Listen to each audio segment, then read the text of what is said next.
Hey guys, எல்லோரும் எப்படி இருக்கீங்க? இன்றைக்கி வந்து நான் முட்டை மிட்டாய் ரெசிபி உங்களோட ஷேர் பண்ணிக்கலாம்னு சொல்லிட்டு இந்த வீடியோ எடுத்திருக்கேன். ஸோ இந்த முட்டை மிட்டாய் வந்து அவ்வளோ ஹெல்த்தி அண்ட் அவ்வளோ ரொம்ப டெலிஷியஸாக இருக்கும்.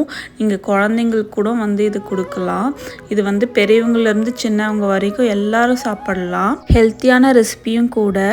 இந்த ரெசிபி செய்கிறதுக்கு ரொம்ப கம்மியான இன்க்ரீடியன்ட்ஸ் தான் தேவைப்படும். அதுக்கு முதல்ல ஒரு 1 லிட்டர் பாலை வந்து இந்த மாதிரி பெரிய பேனில் வந்து ஊற்றி நல்லா சுண்டை காய வச்சிங்கன்னா இந்த மாதிரி பால்கோவா பதத்துக்கு வந்துடும். இதில் வந்து நீங்கள் சுகர் எதுவும் ஆட் பண்ண தேவையில்ல, ப்ளெயினாக மட்டும் பண்ணால் போதும். எனக்கு இந்த பால்கோவா பண்ணுறதுக்கு வந்து 30 to 40 மினிட்ஸ் எடுத்துக்கிச்சு. நான் வந்து ஒரு பெரிய பாத்திரத்தில் பண்ணதுனால எனக்கு 30 மினிட்ஸ் ஆச்சு. நீங்கள் வந்து சின்ன பாத்திரத்தில் பண்ணிங்கன்னா இன்னும் ஒரு 1 hour கூட ஆகும். உங்களுக்கு அதுக்கெலாம் டைம் இல்லைன்னா நீங்கள் கடையில் கூட டைரெக்டாக பால்கோவா வாங்கி இந்த ரெசிபிக்கு ஆட் பண்ணிக்கலாம். அப்படி வாங்குறீங்கன்னா ஸ்வீட்லெஸ் பால்கோவா பார்த்து வாங்கிக்கோங்க. 1 லிட்டர் பாலுக்கு வந்து எனக்கு ஒரு 150 கிராம் வந்து பால்கோவா கிடச்சிருக்கு. இந்த பால்கோவா செய்கிற டைமில் வந்து நம்ம கொஞ்சோண்டு தண்ணியை கொதிக்க வச்சு அதில் ஒரு 50 கிராம் பாதாமை வந்து நல்லா ஊற வச்சிட்டிங்கன்னா நம்ம பால்கோவா ரெடியாகி வர்றதுக்குள்ளே நம்மளுக்கு பாதாம் நல்லா ஊறி இருக்கும். ஸோ அந்த பாதாமோட ஸ்கின் வந்து பீல் பண்ணி எடுக்கிறதுக்கு ஈஸியாக இருக்கும்.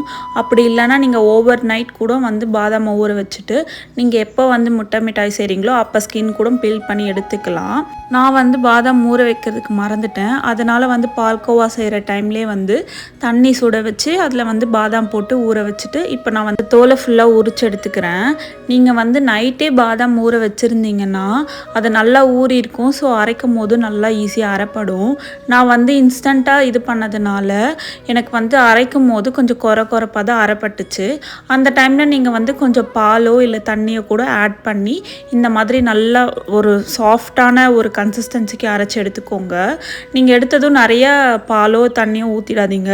சும்மா உங்களுக்கு தேவையான அளவுக்கு ஒரு டேபிள் ஸ்பூன் போல் ஆட் பண்ணி அரைச்சிக்கோங்க.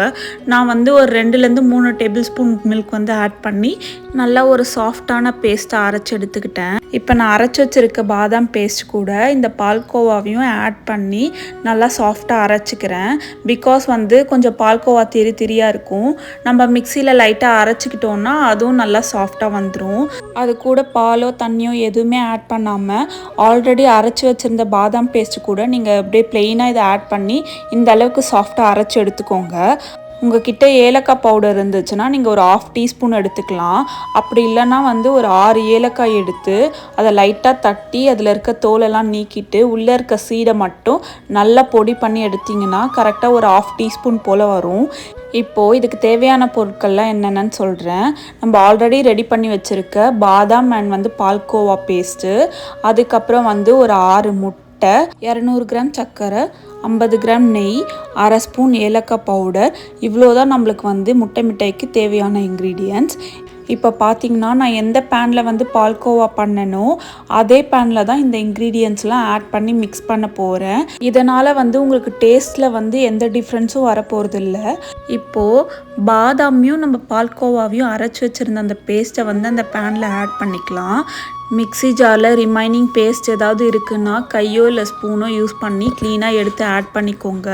எதையும் வேஸ்ட் பண்ணிடாதீங்க. எல்லாமே அவ்வளோ ஹெல்த்தியான இன்க்ரீடியன்ட்ஸ் தான் நம்ம இதில் ஆட் பண்ணியிருக்கோம். இப்போ அது கூட வந்து நான் சுகர் எல்லாத்தையும் ஆட் பண்ணிக்கிறேன்.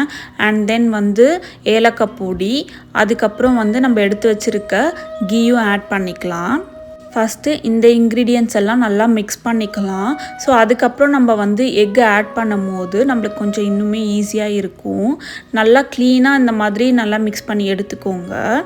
இதுக்கப்புறம் நம்ம முட்டையை ஆட் பண்ணி நல்லா மிக்ஸ் பண்ணி எடுத்துக்கலாம். நான் ஃபஸ்ட்டு ஒரு முட்டையாக ஆட் பண்ணி மிக்ஸ் பண்ணலாம் தான் நினச்சேன். ஆனால் அது ரொம்ப டைம் எடுக்கிற மாதிரி இருந்துச்சு.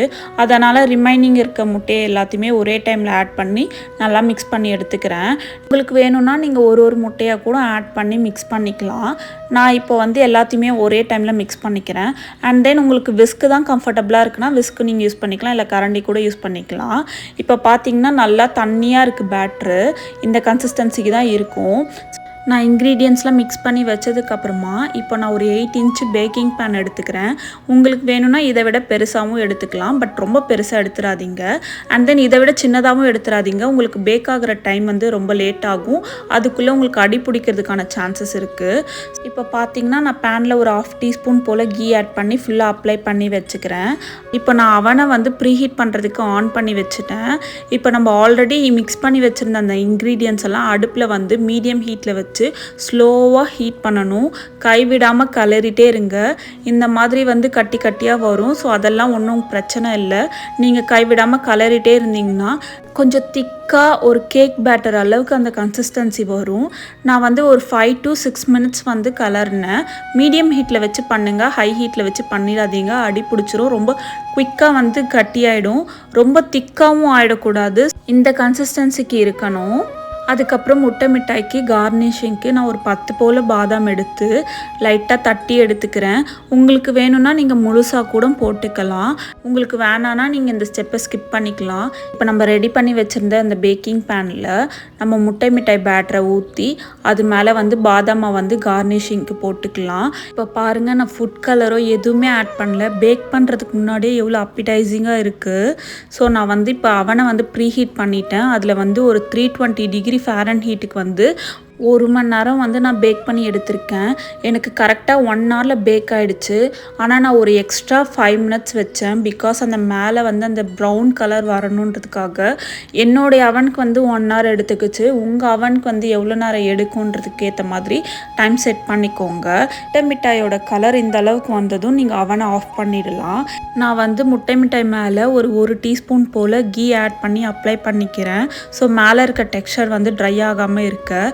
இந்த முட்டை மிட்டாயை பாருங்கள், எவ்வளோ அப்பிடைசிங்காக அவ்வளோ சாஃப்டாக வந்துருந்துச்சு. நான் ஆல்ரெடி டேஸ்ட் பண்ணி பார்த்துட்டேன், எனக்கு ரொம்ப பிடிச்சிருந்தது. மறக்காமல் இதை வந்து உங்கள் வீட்டில் ட்ரை பண்ணி பாருங்கள், அவ்வளோ சூப்பராக இருக்கும். குழந்தைங்களுக்குலாம் ரொம்ப ஹெல்த்தியான ஸ்வீட் இது, அண்ட் ஈஸி அண்ட் குயிக் ரெசிபியும் கூட.